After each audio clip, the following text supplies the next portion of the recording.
जब आप भगवान की शरण में बांसुरी की तरह समर्पित हो जाएंगे तो सदैव कृष्ण के हाथों में ही विराजमान रहेंगे। और जैसे ब्रजवासियों की रक्षा मेरे भगवान ने की गोवर्धन उठा करके, एक बार जो भगवान की शरण में आ जाएगा, मैं ये नहीं कहती कि भगवान के शरण में आओगे भक्ति करोगे तो दुख नहीं आएगा, इस भ्रम में बिल्कुल मत रहना कि हम भजन करेंगे भक्ति करेंगे तो दुख नहीं आएगा, सुख ही सुख होगा। दुख तो आएगा भैया, क्यों? भक्तों के जीवन में ना तो ज्यादा ही दुख आता है, नास्तिकों के जीवन में फिर भी कम होता है, पर जो भगत होते उनके जीवन में थोड़ा ज्यादा ही दुख होता है। वरना आप इतिहास उठा के देख लो, जितने भी भक्त हुए ना, ध्रुव जी, प्रहलाद जी, मीराबाई, सूरदास जी, तुलसीदास जी, कितनी कठिनाइयां उनके जीवन में आई महाराज। जो परम लाडले भगवान के होते उनके जीवन में बहुत दुख आता है। लेकिन ध्यान रखना, भक्त जब बन जाओगे ना तो जीवन में दुख आएगा, ऐसा नहीं कि दुख नहीं आएगा, बड़े सुखी रहोगे, नहीं। हम लोग तो कथा गाते हैं ना, हम लोगों को भी समस्या आती है, हम लोगों को भी संघर्ष करना पड़ता है, हम लोग भी दुखी होते हैं, बीमार पड़ते हैं, सब कुछ होता है। ऐसा नहीं कि भजन करोगे तो कोई बीमारी नहीं होगी, भजन करोगे तो दुख नहीं आएगा, आएगा। लेकिन अगर भगवान से जुड़े रहोगे तो उस दुख की घड़ी में ठाकुर जी आपके साथ रहेंगे, दुख आएगा और चला जाएगा, भगवान आपको टूटने नहीं देंगे। दुख आएगा और जाएगा, यूं आया और यूं गया, सबके जीवन में दुख आएगा। लेकिन अगर भगवान से जुड़े नहीं होगे तो आप टूट जाओगे, उस दुख में बिखर जाओगे। लेकिन यदि भगवान से जुड़े रहोगे तो ध्यान रखिएगा, भगवान आपको गिरने नहीं देंगे, संभाल लेंगे। बड़े से बड़ा कष्ट आए, बड़े से बड़ा दुख आए, बड़े से बड़ा जीवन में संघर्ष आ जाए, पर यदि उनको जीवन में लेकर के चलेंगे तो आपका बड़े से बड़ा दुख कष्ट भी भगवान यूं ही हर लेंगे, आपको पार कर देंगे। और हर क्षण प्रभु आपके साथ रहेंगे। दुख आएगा पर उसे सहने की शक्ति प्रदान कर देंगे प्रभु। क्योंकि देखिए, कर्म का फल सबको मिलता है। हमने मान लो इस जीवन में हम धर्म कर रहे हैं, भजन कर रहे हैं, पर पिछले जन्म में तो कुछ किए होंगे कि नहीं, वो तो हमें याद नहीं है। उसके पिछले जन्म, उसके पिछले जन्म, न जाने कितने जन्म हो गए। हर जन्म में कौन से पाप हमने किए होंगे पता नहीं। तो भैया हिसाब तो देना पड़ता है, लेकिन उसके साथ साथ अगर भगवान को पकड़ लिया तो आपके ऊपर आने वाले संकट को प्रभु, वो तो आएगा जो कर्म का फल है, वो तो भोगना पड़ेगा। लेकिन उस कष्ट में आपके साथ कृष्ण खड़े होंगे, राम जी खड़े होंगे, भोलेनाथ खड़े होंगे और आपको दुखों से बाहर निकाल देंगे।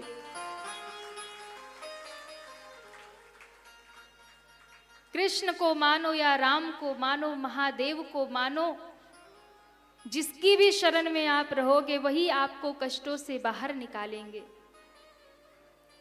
तो भगवान ने ब्रजवासियों की रक्षा की, इंद्र से गोवर्धन उठाकर ग्वाल बालों की इच्छा को देखते हुए भगवान ने एक बार उन्हें बैकुंठ का दर्शन करवाया। इसके बाद में कथा आती है, भगवान ने गोपियों के संग में महारास किया। भगवान ने रास रचाया गोपियों के संग में। गोपियां भगवान को अपने पति भाव में प्रेम करती हैं, क्योंकि गोपियां जानती हैं कि संसार में भले ही हम जुड़े हैं, संसार में भले ही पति से बंधे हैं, पर हम सबके जगत पति तो ठाकुर जी ही हैं महाराज। जगत पति तो भगवान ही हैं, वो तो परम पति हैं, सबके मालिक तो वही है। सृष्टि में जितने भी जीव हैं उन सबके मालिक मेरे भगवान हैं। गोपियां भगवान से प्रेम करती हैं, और ये गोपियां कोई साधारण है भी नहीं, गोपियां ऋषि मुनि है। इन्होंने बहुत तप किया है, तब भगवान इन्हें प्राप्त हुए। और गोपियां माँ कात्यायनी का जब पूजन करती हैं तो भगवान कृष्ण को पति के रूप में मांगती हैं कि भगवान कृष्ण हमें पति के रूप में प्राप्त हों। तो उन गोपियों की तपस्या को भगवान ने पूर्ण किया, उनके साथ में महारास किया। लेकिन उसके पहले भगवान ने गोपियों की बड़ी परीक्षा ली महाराज। भगवान शरद पूर्णिमा की जब रात्रि आती है तो भगवान कदम्ब के नीचे विराजमान हो गए, और कदम्ब के नीचे विराजमान हो करके भगवान ने अपनी मधुर मधुर बांसुरी की तान छेड़ी। भगवान ने सुंदर बांसुरी बजाना शुरू किया। कहते हैं जब बांसुरी बजी, बांसुरी संदेश वाहक है, गोपियों तक भगवान की बात पहुंचाती है बांसुरी। जैसे भगवान ने बांसुरी बजाई, उस बांसुरी की आवाज हर एक गोपी को सुनाई पड़ी।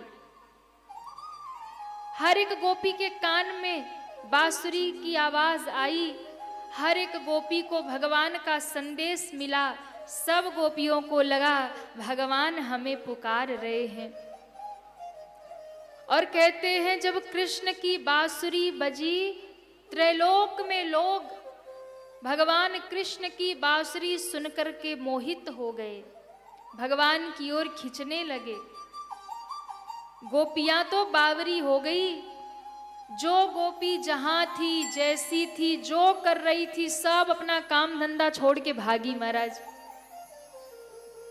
एक गोपी स्नान कर रही थी, इतने में बांसुरी सुनाई पड़ गई, और ज्यों बांसुरी सुनाई पड़ी सो महाराज गीले वस्त्रों में ही भागी, वस्त्र बदलना ही भूल गई। नहाते नहाते गीले वस्त्रों में भागी कृष्ण से मिलने। एक गोपी श्रृंगार कर रही थी। कहते हैं उसी समय भगवान की बांसुरी सुनाई पड़ी। ज्यों भगवान की बांसुरी सुनी तो महाराज श्रृंगार भी उल्टा पुल्टा कर लिया उसने। जो आंखों में लगाने वाला था वो होठों पे लगाया, जो होठों पे लगाना था वो आंखों में लगाया, जो पाँव में पहनना था वो गले में पहन लिया, जो गले में पहनना था वो पाँव में पहन लिया, जो कान में पहनना था वो नाक में पहना, जो नाक में पहना था वो कान में पहना। ऐसी सुध भूली गोपियां कि शरीर का ध्यान ही नहीं रहा। उल्टे पुल्टे वस्त्र पहन लिए महाराज, और विचित्र श्रृंगार करके गोपी दौड़ी भगवान से मिलने। एक गोपी गौशाला में गाय का दूध निकाल रही थी। भगवान की बांसुरी सुनी, सोई महाराज वही बाल्टी फेंकी और भागी भगवान से मिलने। एक गोपी अपने पति को भोजन करा रही थी। पति ने कहा, अरे भाग्यवान, आज दाल में नमक थोड़ा कम लग रहा है, थोड़ा नमक ले आ। गोपी नमक लेने गई, इतने में कन्हैया की बांसुरी कानों में पड़ गई, और ज्यों कानों में बांसुरी कन्हैया की पड़ी, कहते हैं नमक की जगह शक्कर उठाया, दाल में डाला और भागी भगवान से मिलने। अनेकानेक रूप से जो जहां थी, जैसी थी, जो कर रही थी, सब छोड़ छोड़ के भागी।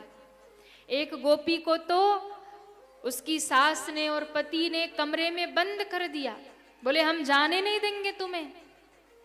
जब देखो बांसुरी सुनती है दौड़ जाती है कृष्ण से मिलने, आज नहीं जाने देंगे तुझे।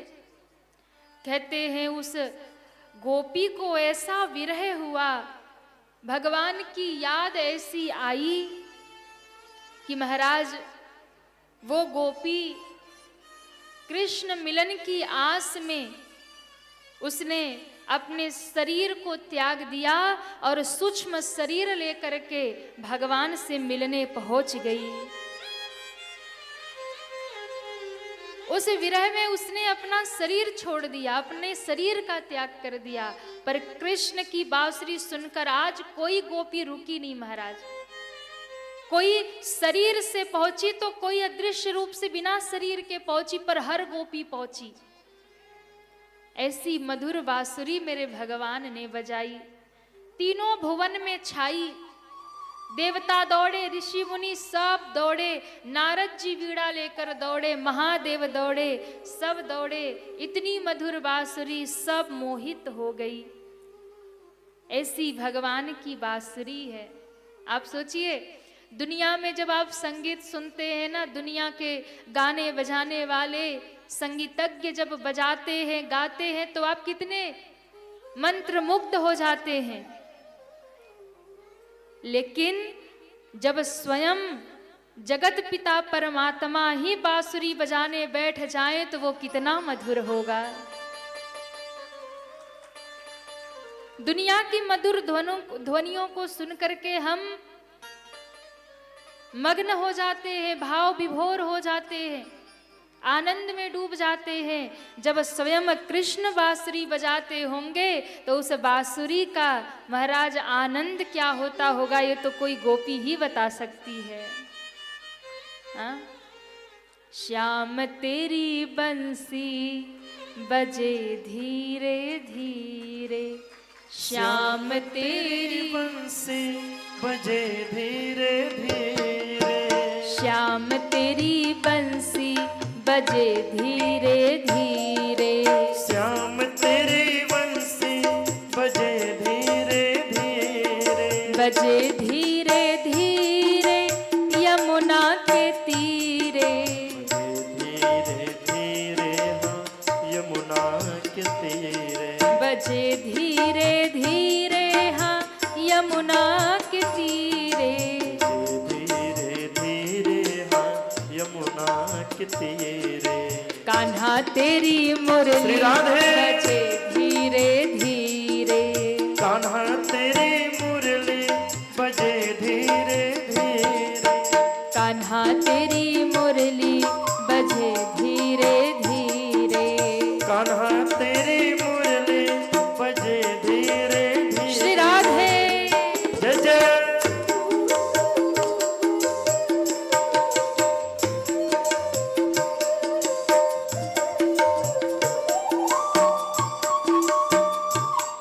सभी प्रेम से तालियां बजाते हुए श्री राधे।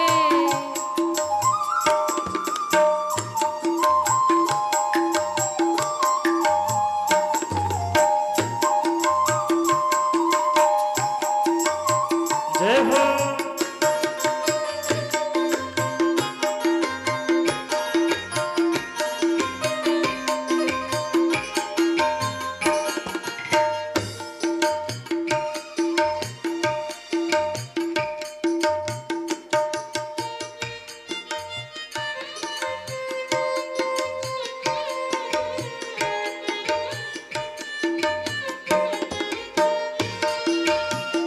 एक मथुरा एक गोकुल नगरी, एक मथुरा एक गोकुल नगरी, एक मथुरा एक गोकुल नगरी, एक मथुरा एक गोकुल नगरी, बीच में यमुना बहे धीरे धीरे, बीच में यमुना बहे धीरे धीरे, बीच में यमुना बहे धीरे धीरे, बीच में यमुना बहे धीरे धीरे, श्याम तेरी बंसी बजे धीरे धीरे, श्याम तेरी बंसी बजे धीरे धीरे, बजे धीरे धीरे यमुना के तीरे, धीरे धीरे हाँ यमुना के तीरे, बजे धीरे धीरे हाँ यमुना के तीरे। धीरे धीरे हाँ यमुना दोनों हाथ उठा के, कान्हा तेरी बंसी बजे धीरे धीरे, कान्हा तेरी बंसी बजे धीरे धीरे। हरि बोल।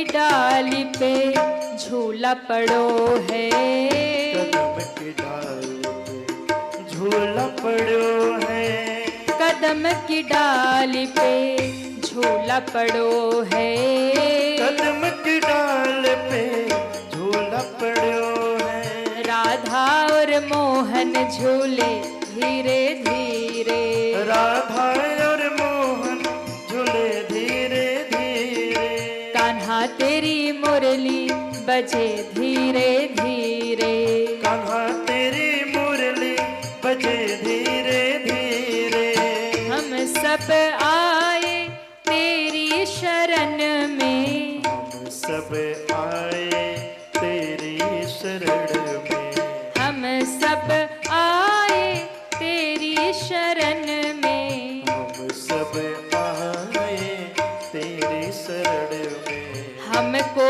भी दर्शन मिले धीरे धीरे, हमको भी दर्शन मिले धीरे धीरे, किसको किसको दर्शन चाहिए उठाइए पूरे हाथ, शाम तेरी बंसी बजे धीरे धीरे, श्याम तेरी बंसी बजे धीरे धीरे, बजे धीरे धीरे यमुना के तीरे, धीरे धीरे हाँ यमुना के तीरे, कान्हा तेरी बंसी बजे धीरे धीरे, कान्हा तेरी बंसी बजे धीरे धीरे, कान्हा तेरी बंसी बजे धीरे धीरे, कान्हा तेरी बंसी बजे धीरे धीरे, श्याम तेरी बंसी बजे धीरे धीरे, श्याम तेरी बंसी बजे धीरे धीरे, हमको भी दर्शन मिले धीरे धीरे, हमको भी दर्शन मिले धीरे धीरे, कान्हा तेरी मुरली बजे धीरे धीरे, बजे धीरे धीरे, बजे धीरे धीरे, बजे धीरे धीरे, कहाँ बज रही बंसी, बजे धीरे धीरे, कान्हा तेरी मुरली, श्याम तेरी बंसी, भगवान की ऐसी बांसुरी बजी, सब गोपियां दौड़कर आई। भगवान ने पहले गोपियों की परीक्षा की, अरे तुम सब क्यों आई, अपना घर छोड़कर, परिवार छोड़कर, अपने पति अपने बच्चों को छोड़कर क्यों यहाँ आई। गोपियों ने कहा कि तुझसे बड़ा तो निर्दयी दुनिया में कोई और नहीं, तुझसे बड़ा बदलने वाला, दुनिया में रंग बदलने वाला कोई और नहीं। क्यों? एक बार बांसुरी बजा के बुलाया, जब हम आ गई तो कहता क्यों आई है, तुम्हारी बांसुरी में हमारा नाम बोला तब हम आई हैं। भगवान ने कहा कि ये तो अच्छी बात नहीं है कि अपना घर परिवार छोड़ के तुम आधी रात को हमसे मिलने यहाँ पे आ गई। तब गोपियों ने भगवान को समझाया कि प्रभु, ये संसार, ये दुनिया, ये तो केवल एक समय के लिए हमें मिला है। ये दुनिया का पति, दुनिया का पुत्र, परिवार, रिश्तेदार, ये तो हर एक जन्म में मिलते हैं, पर प्रभु इन सबके सार तत्व तो आप ही हैं। हम तो आप ही से निकले हैं और आप ही में समा जाएंगे, हमारी तो बस यही कहानी है। भगवान ने गोपियों का चित्त परम पवित्र देखा और महारास भगवान ने प्रारंभ किया और सुंदर गोपियों के संग में भगवान रास रचाते हैं। एक बार अभिमान हुआ गोपियों को, भगवान अंतर ध्यान हुए तो गोपियां रो करके भगवान को पुकारती हैं और ऐसा प्रेम बढ़ा कि हर एक गोपी अपने आप को कृष्ण समझने लगी और कृष्ण समझ करके लीला करने लगी। हर गोपी अपने आप को कृष्ण समझती है। कोई कहती है मैंने गोवर्धन उठा लिया, सब इसके नीचे आ जाओ। कोई कहने लगी मैंने पूतना को मार दिया, कोई कह रही मैंने बकासुर को मार दिया। ऐसी स्थिति गोपियों को हो गई। जब हर गोपी अपने आप को कृष्ण समझने लगी, तब भगवान कृष्ण उनके मध्य में प्रकट हो गए। बोलिए रास बिहारी भगवान की जय हो। तब भगवान गोपियों के बीच में प्रकट होते हैं, गोपियों को अपना सुंदर दर्शन देते हैं और अब गोपियों को कहते हैं अब तुम्हारे भीतर सच्चा प्रेम जाग गया। क्यों? सच्चा भक्त वही है कि जो भगवान से जुड़े तो अपना मैं यानी अभिमान मिटा करके केवल प्रभु का हो जाए, वही सच्चा भक्त होता है।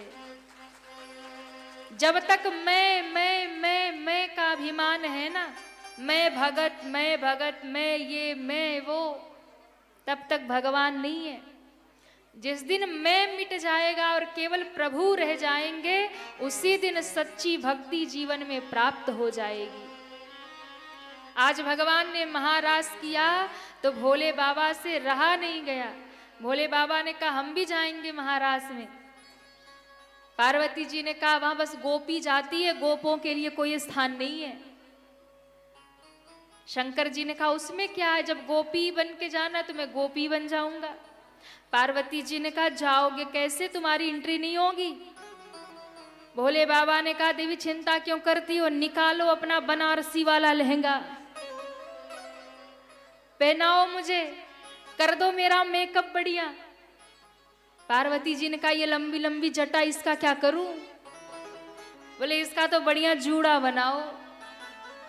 और कहते हैं भोले बाबा बना के जूड़ा पहन के साड़ी, बढ़िया पार्वती जी की बनारसी साड़ी पहन ली भोले बाबा ने और बढ़िया गोपी बने, जूड़ा बनाया और चले मथुरा की ओर। हे महादेव जय हो।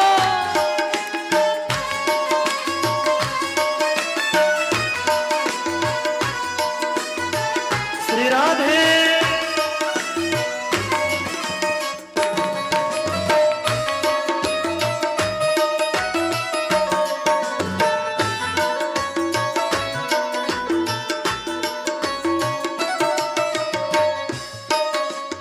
एक दिन वो भोले भंडारी, एक दिन वो भोले भंडारी, एक दिन वो भोले भंडारी, एक दिन वो भोले भंडारी बन के ब्रज की नारी वृंदावन आ गए हैं, वृंदावन आ गए हैं। ओ एक दिन वो भोले भंडारी बन के ब्रज की नारी वृंदावन आ गए हैं, वृंदावन आ गए हैं। पार्वती भी मना के हारी, पार्वती भी मना के हारी, पार्वती भी मना के हारी, पार्वती भी मना के हारी, ना माने त्रिपुरारी वृंदावन आ गए हैं, वृंदावन आ गए हैं, वृंदावन आ गए हैं। वृंदावन आ गए हैं। जय हो।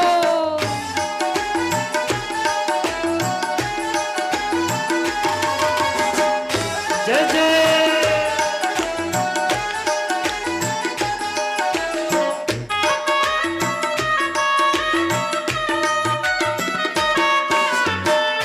बोलो शंकर भगवान की। जय हो।